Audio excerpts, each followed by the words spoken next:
ಎಲ್ರಿಗೂ ನಮಸ್ಕಾರ. ಇವತ್ತು ನಾನು ನಮ್ಮ ಕೃಷಿಕರಿಗೆ ಮತ್ತು ಕೃಷಿ ಚಟುವಟಿಕೆಗಳಿಗೆ ಸಂಬಂಧಪಟ್ಟಂತೆ ಕೆಲವು ಇನ್ಫಾರ್ಮೇಶನ್ಗಳನ್ನು ಕೊಡಲಿಕ್ಕೆ ನಾನು ಇವತ್ತು ನಿಮ್ಮ ಮುಂದೆ ಇದ್ದೇನೆ.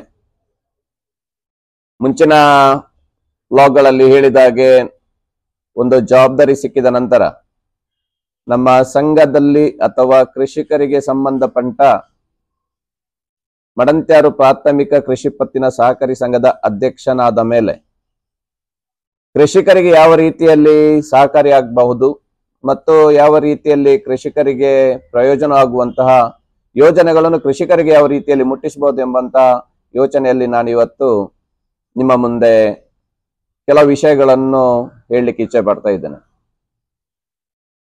ಮಡಂತ್ಯಾರು ಪ್ರಾಥಮಿಕ ಕೃಷಿ ಪತ್ತಿನ ಸಂಘ ಅಂತಲ್ಲ, ಇದೇ ತರ ಇಡೀ ರಾಜ್ಯದಲ್ಲಿ ಬೇರೆ ಬೇರೆ ಕಡೆಯಲ್ಲಿ ಪ್ರತಿಯೊಂದು ಗ್ರಾಮಗಳಲ್ಲಿ ಕೂಡ ಕೃಷಿ ಪತ್ತಿನ ಸಹಕಾರಿ ಸಂಘಗಳು ಇರುತ್ತವೆ.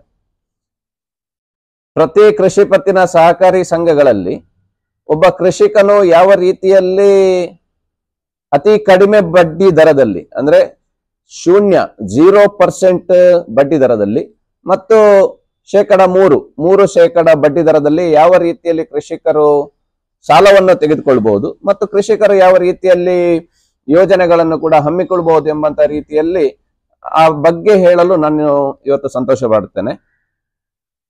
ನಮ್ಮ ಭಾಗದಲ್ಲಿರುವಂತಹ ಮತ್ತು ಇಡೀ ರಾಜ್ಯದಲ್ಲಿರುವಂತಹ ಕೃಷಿಕರು ಒಬ್ಬ ಕೃಷಿ ಪತ್ತಿನ ಸಹಕಾರ ಸಂಘದಲ್ಲಿ ಪ್ರಥಮವಾಗಿ ಸದಸ್ಯನಾಗಬೇಕಾದ್ರೆ ಅವನು ಅಥವಾ ಅವರಿಗೆ ಇರುವಂತಹ ಅರ್ಹತೆಗಳೇನು ಮತ್ತು ಯಾವ ರೀತಿಯಲ್ಲಿ ಸದಸ್ಯರಾಗಬಹುದು, ಸದಸ್ಯರಾದ ಮೇಲೆ ಅವರು ಯಾವ ರೀತಿಯಲ್ಲಿ ಇಂತಹ ಯೋಜನೆಗಳನ್ನು ಇಂತಹ ಪ್ರಯೋಜನಗಳನ್ನು ರಾಜ್ಯ ಸರ್ಕಾರದಿಂದ ಮತ್ತು ಕೇಂದ್ರ ಸರ್ಕಾರದಿಂದ ಸಿಗುವಂತಹ ಪ್ರಯೋಜನಗಳನ್ನು ಯಾವ ರೀತಿಯಲ್ಲಿ ಪಡೆದುಕೊಳ್ಬಹುದು ಎಂಬ ವಿಷಯಗಳನ್ನು ನಿಮ್ಮ ಮುಂದೆ ಹೇಳಲಿಕ್ಕೆ ಇಚ್ಛೆ ಪಡ್ತಾ ಇದ್ದೇನೆ. ಪ್ರಥಮವಾಗಿ ಒಂದು ಉದಾಹರಣೆ ಕೊಡುವುದಾದ್ರೆ, ಈಗ ನಾನು ನನ್ನ ಭಾಗದಲ್ಲಿ ಇರುವಂತಹ ಮಡಂತ್ಯಾರು ಪ್ರಾಥಮಿಕ ಕೃಷಿ ಪತ್ತಿನ ಸಹಕಾರಿ ಸಂಘ, ಆ ಸಂಘ 4 ಗ್ರಾಮದ ವ್ಯಾಪ್ತಿಗೆ ಬರ್ತದೆ. 4 ಗ್ರಾಮ ಅಂತ ಹೇಳಿದ್ರೆ ಪಾರೆಂಕಿ, ಕುಕ್ಕಳ, ಮಾಲಾಡಿ, ಸೋನಂದೂರು, ಹೀಗೆ 4 ಗ್ರಾಮಗಳಲ್ಲಿ ವಾಸಿಸುವಂತಹ ರೈತರು, ಕೃಷಿಯಲ್ಲಿ ಅವಲಂಬನೆಯನ್ನು ಮಾಡಿಕೊಂಡಿರುವಂತಹ ರೈತರಿಗೆ ನಮ್ಮ ಮಡಂತ್ಯಾರ್ನ ಪ್ರಾಥಮಿಕ ಕೃಷಿ ಪತ್ತಿನ ಸಂಘದಲ್ಲಿ ಎ ಕ್ಯಾಟಗರಿಯಲ್ಲಿ ಸದಸ್ಯರಾಗ್ಲಿಕ್ಕೆ ಅವರು ಅರ್ಹರಿರ್ತಾರೆ. ಆದ್ರೆ ಅವರು ಸದಸ್ಯರಾಗ್ಲಿಕ್ಕೆ ಬೇಕಾಗಿರುವಂತಹ ದಾಖಲೆಗಳು ಏನಂತ ಹೇಳಿದ್ರೆ, ಪ್ರಥಮವಾಗಿ ಅವರು ನಮ್ಮ ಭಾಗದಲ್ಲಿರುವಂತಹ ಈ 4 ಗ್ರಾಮಗಳಲ್ಲಿ ಅವರು ವಾಸ್ತವ್ಯವಾಗಿರ್ಬೇಕು, ರೇಷನ್ ಕಾರ್ಡ್ ಈ ಭಾಗದಲ್ಲಿ ಇರಬೇಕು, ವೋಟರ್ ID, ಆಧಾರ್ ಕಾರ್ಡ್, ಇಷ್ಟು ಅಡ್ರೆಸ್ ಪ್ರೂಫ್ ಇರುವಂತಹ ಹೊಂದಿದ ಕೃಷಿಕರು ನಮ್ಮ ಮಡಂತ್ಯಾರು ಪ್ರಾಥಮಿಕ ಕೃಷಿ ಪತ್ತಿನ ಸಹಕಾರಿ ಸಂಘದಲ್ಲಿ ಸದಸ್ಯರಾಗ್ಲಿಕ್ಕೆ ಅರ್ಹರಾಗ್ತಾರೆ. ಮೂಲ ದಾಖಲೆಗಳು ನಿಮ್ಮ ಹತ್ರ ಉಂಟಂತ ಹೇಳಿದ್ರೆ ಖಂಡಿತವಾಗಿಯೂ ನಿಮ್ಮ ಭಾಗದಲ್ಲಿ ಇರುವಂತಹ ಇಡೀ ರಾಜ್ಯದಲ್ಲಿ ಬೇರೆ ಬೇರೆ ಜಿಲ್ಲೆಗಳಲ್ಲಿ ಬೇರೆ ಬೇರೆ ಸೊಸೈಟಿಗಳು ಇರುತ್ತವೆ. ಪ್ರಾಥಮಿಕ ಕೃಷಿ ಪತ್ತಿನ ಸಹಕಾರಿ ಸಂಘ ಅಂತ ಇರುತ್ತೆ. ಆ ಸಂಘದಲ್ಲಿ ಹೋಗಿ ನೀವು ನೇರವಾಗಿ 274 ರೂಪಾಯಿಗಳನ್ನು ಕೊಟ್ಟು ಎ ಕ್ಯಾಟಗರಿಯಲ್ಲಿ ಸದಸ್ಯರಾಗಬಹುದು. ನೀವು ಈಗ ಕೆಲವರ ಹತ್ರ ರೇಷನ್ ಕಾರ್ಡ್ ಇರುವುದಿಲ್ಲ. ರೇಷನ್ ಕಾರ್ಡ್ ಅಂದ್ರೆ ಇತ್ತೀಚಿನ ಕೆಲವು ವರ್ಷಗಳಿಂದ ನಮ್ಮ ರಾಜ್ಯದಲ್ಲಿ APL ಆಗಿರ್ಬೋದು, BPL ಆಗಿರ್ಬೋದು, ರೇಷನ್ ಕಾರ್ಡ್, ಹೊಸ ರೇಷನ್ ಕಾರ್ಡ್ಗಳು ಆಗ್ತಾ ಇಲ್ಲ. ಸೊ ಆ ಸಂದರ್ಭದಲ್ಲಿ ರೇಷನ್ ಕಾರ್ಡ್ಗಳು ನಿಮ್ಮ ಹತ್ರ ಇಲ್ಲದಿದ್ದರೆ ನೀವು ಏನ್ ಮಾಡ್ಬೋದು ಅಂತ ಹೇಳಿದ್ರೆ, ನಿಮ್ಮ ಹತ್ತಿರದ ಗ್ರಾಮ ಪಂಚಾಯತಿಗೆ ಹೋಗಿ ನಿಮ್ಮ ವಿಲೇಜ್ ಅಕೌಂಟೆಂಟ್, ಗ್ರಾಮ ಲೆಕ್ಕಿಗರು ಅಂತ ಹೇಳ್ತೇವೆ, ಅಥವಾ ಗ್ರಾಮ ಪಂಚಾಯತ್ನ ಅಧ್ಯಕ್ಷರಿಂದ ನೀವು ದೃಢೀಕರಣ ಪತ್ರವನ್ನು ತಂದ್ರೆ ಇಂಥವರು ಈ ಗ್ರಾಮದಲ್ಲಿ, ಈ ಭಾಗದಲ್ಲಿ, ಈ ವಿಳಾಸದಲ್ಲಿ ವಾಸವಾಗಿರುತ್ತಾರೆ, ಮಾತ್ರವಲ್ಲದೆ ಇಂಥವರು ಕೃಷಿ ಚಟುವಟಿಕೆಯಲ್ಲಿ ತೊಡಗಿಕೊಂಡಿರುತ್ತಾರೆ ಎಂಬಂತ ದೃಢೀಕರಣ ಪತ್ರವನ್ನು ತಂದ್ರು ಕೂಡ ಅದು ಕೂಡ ಒಂದು ದಾಖಲೆ ಆಗುತ್ತೆ. ಆ ಸಹಕಾರಿ ಸಂಘದಲ್ಲಿ ನೀವು ಸದಸ್ಯರಾಗ್ಲಿಕ್ಕೆ ರೇಷನ್ ಕಾರ್ಡ್ಗಿಂತ ಬದಲು ಆ ದೃಢೀಕರಣ ಪತ್ರವನ್ನು ಕೊಟ್ಟರು ಕೂಡ ಅದು ದಾಖಲೆ ಸಾಕಾಗುತ್ತೆ ಅಂತ ಹೇಳಲಿಕ್ಕೆ ಇಚ್ಛೆ ಪಡ್ತಾ ಇದ್ದೇನೆ. ಇವಾಗ ಒಬ್ಬ ಕೃಷಿಕನು ನಿಮ್ಮ ಮನಸ್ಸಲ್ಲಿ ಬರಬಹುದು, ಎಷ್ಟರ ತನಕ 0 ಬಡ್ಡಿ ದರದಲ್ಲಿ 0% ಅಲ್ಲಿ ಮತ್ತು 3% ಅಲ್ಲಿ ನಮ್ಗೆ ಸಾಲ ಸಿಗ್ಬೇಕಾದ್ರೆ ಅವನಿಗೆ ಎಷ್ಟು ಕನಿಷ್ಠ ಜಾಗ ಇರಬೇಕು ಅಂತ. ಆ ಒಬ್ಬ ರೈತನಿಗೆ 0% ಅಲ್ಲಿ ಮತ್ತು 3% ನಲ್ಲಿ ಸಾಲ ಸಿಗ್ಬೇಕಾದ್ರೆ ಅವರ ಹತ್ರ ಕನಿಷ್ಠ 15 ಸೆನ್ಸ್ ಜಾಗ ಆದ್ರೂ ಕೃಷಿ ಜಾಗ ಬೇಕಾಗಿರುತ್ತೆ. 15 ಸೆನ್ಸ್ ಕೃಷಿ ಜಾಗ ಅವರ ಹತ್ರ ಉಂಟಂತ ಹೇಳಿದ್ರೆ ಅವರು 0% ಮತ್ತು 3% ಲೋನಿಗೆ ಎಲಿಜಿಬಲ್ ಆಗ್ತಾರೆ.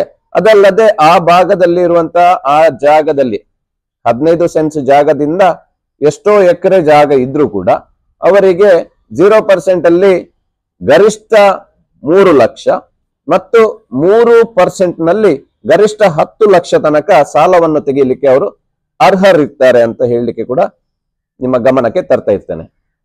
ಈ ತರ ಕೃಷಿಕರಿಗೆ ಒಂದಷ್ಟು ಸೌಲಭ್ಯಗಳು ಪ್ರಾಥಮಿಕ ಕೃಷಿ ಪತ್ತಿನ ಸಹಕಾರಿ ಸಂಘದಿಂದ ಸಿಗ್ತಾ ಇದ್ರೆ ಬೇರೆ ಬೇರೆ ರೀತಿಯ ಚಟುವಟಿಕೆಗಳು ಆಗಿರ್ಬೋದು, ಹೈನುಗಾರಿಕೆ ಆಗಿರ್ಬೋದು, ಕೋಳಿ ಸಾಕಾಣಿಕೆ ಆಗಿರ್ಬೋದು, ಹಂದಿ ಸಾಕಾಣಿಕೆ ಆಗಿರ್ಬೋದು, ಕುರಿ ಸಾಕಾಣಿಕೆ, ಹೀಗೆ ಬೇರೆ ಬೇರೆ ಚಟುವಟಿಕೆಗಳಿಗೆ ಕೃಷಿ ಸಾಲ 3% ಬಡ್ಡಿ ದರದಲ್ಲಿ ಸಿಗುತ್ತದೆ.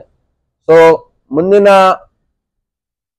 ವಿಡಿಯೋಗಳಲ್ಲಿ ನಾವು ಯಾವ ಯಾವ ರೀತಿಯಲ್ಲಿ 3% ಸಾಲಕ್ಕೆ ಶೂನ್ಯ ದರ ಅಂದ್ರೆ 0%ಗೆ ಯಾವ ಎಲ್ಲ ದಾಖಲೆಗಳು ಕೊಡಬೇಕು, ಯಾವ ರೀತಿಯಲ್ಲಿ ನೀವು ಅದನ್ನು ಅಪ್ಲೈ ಮಾಡಬಹುದು ಎಂಬಂತದ್ದು ನಾನು ಮುಂದಿನ ವಿಡಿಯೋದಲ್ಲಿ ಹೇಳ್ತೇನೆ. ಸೊ ಕೃಷಿಕರಿಗೆ ಒಂದು ಅತಿ ಅದ್ಭುತವಾದಂತಹ ಸೌಲಭ್ಯ ಸಿಗುವಂತಹ ಒಂದು ಕೋಆಪರೇಟಿವ್ ಸೊಸೈಟಿ ಇದ್ರೆ ಅದು ನಿಮ್ಮ ಭಾಗದಲ್ಲಿರುವಂತಹ ಪ್ರಾಥಮಿಕ ಕೃಷಿ ಪತ್ತಿನ ಸಹಕಾರಿ ಸಂಘ. ಅದಕ್ಕೋಸ್ಕರ ಎಲ್ಲ ಕೃಷಿಕರು ನಿಮ್ಮ ಭಾಗದಲ್ಲಿರುವಂತಹ, ನಮ್ಮ ಊರಲ್ಲಿ ಇರಬಹುದು, ಈಗ ನಾನು ಉದಾಹರಣೆ ಕೊಟ್ಟೆ, ನಮ್ಮ ಬ್ಯಾಂಕಿನ ವ್ಯಾಪ್ತಿಯಲ್ಲಿರುವಂತಹ ಕೃಷಿಕರಿಗೆ, ಅದೇ ರೀತಿ ಇಡೀ ರಾಜ್ಯದಲ್ಲಿ ಇರುವಂತಹ ಬೇರೆ ಬೇರೆ ಕೃಷಿ ಪತ್ತಿನ ಸಹಕಾರಿ ಸಂಘಗಳು ಇರುತ್ತವೆ. ಆ ನಿಮ್ಮ ಗ್ರಾಮದಲ್ಲಿ ಇರುವಂತಹ ಕೃಷಿ ಪತ್ತಿನ ಸಹಕಾರಿ ಸಂಘಗಳಲ್ಲಿ ಕೃಷಿಕರು ಆದಷ್ಟು ಹೋಗಿ ಈ ತರದ ಸೌಲಭ್ಯಗಳನ್ನು ನೀವು ಪಡೆಯಬಹುದು.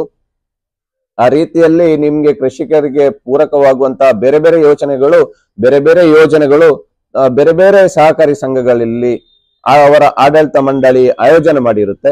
ನೀವು ಹೋಗಿ ಸಂಪರ್ಕ ಮಾಡಿ ಯಾವುದೆಲ್ಲ ಯೋಜನೆಗಳು ಬಂದಿರ್ತವೆ ಆ ಯೋಜನೆಗಳನ್ನು ನೀವು ಆರಾಮವಾಗಿ ಪಡೆದುಕೊಂಡು ನಿಮ್ಮ ಕೃಷಿ ಚಟುವಟಿಕೆಗಳನ್ನು ಒಳ್ಳೆ ರೀತಿಯಲ್ಲಿ ಅಭಿವೃದ್ಧಿ ಮಾಡಲಿಕ್ಕೆ ಕೂಡ ನಿಮ್ಗೆ ಸಹಕಾರಿಯಾಗುತ್ತೆ ಅಂತ ಹೇಳಲಿಕ್ಕೆ ಸಂತೋಷ ಪಡ್ತೇನೆ. ಈಗಾಗಲೇ ಹೇಳಿದ ಹಾಗೆ ನಿಮ್ಮ ಭಾಗದಲ್ಲಿರುವಂತ ಈಗ ತುಂಬಾ ಮಂದಿಗೆ ಈ ತರದ್ದು ಸೌಲಭ್ಯಗಳು ಸೊಸೈಟಿಯಲ್ಲಿ ಸಿಗುತ್ತವೆ ಎಂಬುವಂಥದ್ದು ತುಂಬಾ ಮಂದಿಗೆ ಗೊತ್ತಿಲ್ಲ. ನಾರ್ಮಲಿ ಆಗಿ ಬೆಳೆ ಸಾಲ ಅಂತ ತೆಗೀಲಿಕ್ಕೆ ಬರ್ತಾರೆ, 0% ನಲ್ಲಿ ಮಾತ್ರ ತೆಗಿತಾರೆ. ಕೆಲವೊಮ್ಮೆ 3% ನಲ್ಲಿ ತೆಗೀಲಿಕ್ಕೆ ಅವರಿಗೆ ಗೊತ್ತಿರಲ್ಲ, ಯಾವ್ದೆಲ್ಲ ದಾಖಲೆಗಳು ಕೊಡ್ಬೇಕಂತ ಗೊತ್ತಿರಲ್ಲ. ಸೊ ಈ ತರದ ಮುಂದಿನ ವಿಡಿಯೋಗಳಲ್ಲಿ ನಾವು ನಿಮ್ಗೆ ಬೇಕಾದಂತ ಎಲ್ಲ ಮೂಲ ದಾಖಲೆಗಳು ಏನೆಲ್ಲ ಬೇಕಾಗುತ್ತವೆ, ಅದಕ್ಕೆ ಯಾರೆಲ್ಲ ಎಲಿಜಿಬಿಲಿಟಿ ಇರ್ತಾರೆ, ಇದನ್ನೆಲ್ಲ ಮುಂದೆ ನಿಮ್ಗೆ ತಿಳಿಸ್ಕೊಳ್ತಾ ಬರ್ತೇನೆ. ಬೇರೆ ಬೇರೆ ಕೃಷಿಗೆ ಸಂಬಂಧಪಟ್ಟಂತೆ ಯಾವ ರೀತಿಯಲ್ಲಿ ನಿಮಗೆ ಸಾಲ ಸೌಲಭ್ಯವನ್ನು ತೆಗೆದುಕೊಳ್ಬಹುದು, ಇದನ್ನೆಲ್ಲ ಮುಂದಿನ ವಿಡಿಯೋಗಳಲ್ಲಿ ಹೇಳ್ತೇವೆ. ಅದೇ ರೀತಿ ನಿಮ್ಮ ಭಾಗದಲ್ಲಿ ಇರುವಂತಹ ನಿಮ್ಮ ನೆರೆಕರೆಯರಿರ್ಬೋದು ಅಥವಾ ಬೇರೆ ಬೇರೆ ಕೃಷಿಕರಿಗೆ ಇರ್ಬೋದು, ಅವರಿಗೆಲ್ಲರಿಗೂ ಈ ತರ ಮಾಹಿತಿಯನ್ನು ಕೂಡ ನೀವು ಶೇರ್ ಮಾಡಿ. ಮತ್ತು ನಿಮಗೆ ಒಂದು ವೇಳೆ ಯಾವುದೇ ರೀತಿಯ ಡೌಟ್ಗಳಿದ್ರೆ ನೀವು ಕಮೆಂಟ್ ಅಲ್ಲಿ ತಿಳಿಸಿ. ಸಾಧ್ಯವಾದಷ್ಟು ನಾನು ಆ ಕಮೆಂಟ್ ಅನ್ನು ನೋಡಿ ನಿಮಗೆ ಉತ್ತರಿಸಲು ಪ್ರಯತ್ನ ಮಾಡ್ತೇನೆ. ಮತ್ತೆ ಬೇಕಾದ ಇನ್ಫಾರ್ಮೇಶನ್ಗಳನ್ನು ಕೂಡ ಈ ಮೆಂಬರ್ ಆಗ್ಲಿಕ್ಕೆ, ಸದಸ್ಯರಾಗ್ಲಿಕ್ಕೆ, ಇವತ್ತು ನಾನು ಅತಿ ಹೆಚ್ಚು ಒತ್ತು ಕೊಟ್ಟಂತಹ ವಿಷಯ ಪ್ರಾಥಮಿಕ ಕೃಷಿ ಪತ್ತಿನ ಸಹಕಾರಿ ಸಂಘದಲ್ಲಿ ಸದಸ್ಯರಾಗ್ಲಿಕ್ಕೆ ಬೇಕಾಗಿರುವ ಅರ್ಹತೆಗಳು ಏನು, ಆ ಅರ್ಹತೆಗಳು ಮತ್ತೆ ಬೇಕಾಗಿರುವಂತಹ ದಾಖಲೆಗಳು ಏನೆಲ್ಲ ಬೇಕಾಗುತ್ತೆ ಅದು ನಿಮಗೆ ಕೆಳಗೆ ಡಿಸ್ಕ್ರಿಪ್ಷನ್ ಅಲ್ಲಿ ಹಾಕ್ತೇವೆ. ಅದನ್ನು ಕೂಡ ನೀವು ನೋಡಿ ನಿಮಗೆ ಒಂದು ವೇಳೆ ಡೌಟ್ ಇದ್ರೆ ನೀವು ಕಮೆಂಟ್ ಹಾಕಿ, ಕಮೆಂಟ್ ಅಲ್ಲಿ ತಿಳಿಸಿ. ನಿಮ್ಮ ಮನಸ್ಸಿನಲ್ಲಿರುವಂತಹ ಡೌಟ್ ಗಳನ್ನು ನಾವು ಸಾಲ್ವ್ ಮಾಡುವಂತ ಕೆಲಸವನ್ನು ಮಾಡ್ತೇನೆ ಅಂತ ಹೇಳುತ್ತಾ, ಮುಂದಿನ ಸಂಚಿಕೆಯಲ್ಲಿ ಬೇರೆ ಬೇರೆ ವಿಷಯಗಳ ಬಗ್ಗೆ ಕೃಷಿಕರಿಗೆ ಸಂಬಂಧಪಟ್ಟಂತ ಕೃಷಿಕರ ಬ್ಯಾಂಕ್ ನಿಂದ, ಕೃಷಿಕರ ಸೊಸೈಟಿಯಿಂದ ಯಾವ ತರ ಸೌಲಭ್ಯಗಳು ನಿಮ್ಗೆ ಸಿಗುತ್ತವೆ ಎಂಬಂತ ಬಗ್ಗೆ ಮುಂದಿನ ದಿನಗಳಲ್ಲಿ ಕೂಡ ಹೇಳ್ತೇನೆ ಅಂತ ಹೇಳುತ್ತಾ ನನ್ನ ಮಾತನ್ನು ಮುಗಿಸ್ತೇನೆ. ಧನ್ಯವಾದ.